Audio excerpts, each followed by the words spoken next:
Before long, the faint sound of hoofs slipped through the darkness, a sound Alucius alone could hear, and a confirmation of what his talent senses had already revealed.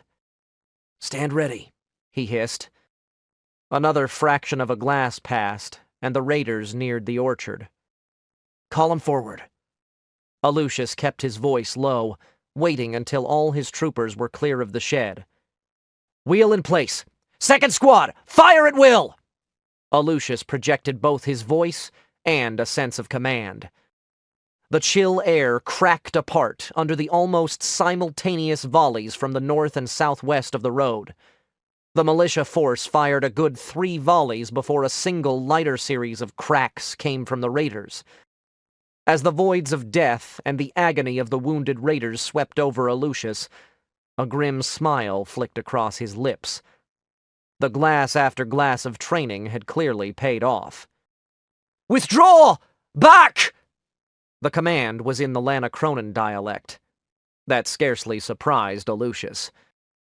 Once he was certain that the raiders had turned, he eased Wildebeest back toward the road. "Second squad, reform!"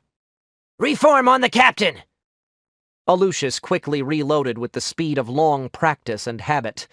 Still, quick as the squad was, the last of the surviving raiders had vanished over the crest of the river road before second squad began the pursuit. That was fine with Alucius. There was no sense in riding into the volleys from third squad. As second squad rode past the ambush site, Alucius made a quick and rough count of the dead. 10 or 11, and 1 raider dying. Once they dealt with the remaining raiders, they'd have to return and claim mounts and weapons, and deal with the bodies. Less than 2 vaunts past the rise, there was a swirl of men and mounts, outlined against the snow of the bottomland fields, with the sound of metal against metal and only a few reports from rifles. Most of those still mounted were the militia troopers, but the remaining raiders fought with a quiet ferocity. "Sabers at the ready!" Alucius ordered. "Charge!" He had his own saber in his left hand, although he was equally adept with it in either hand, unlike the rifle, where firing left-handed was definitely superior.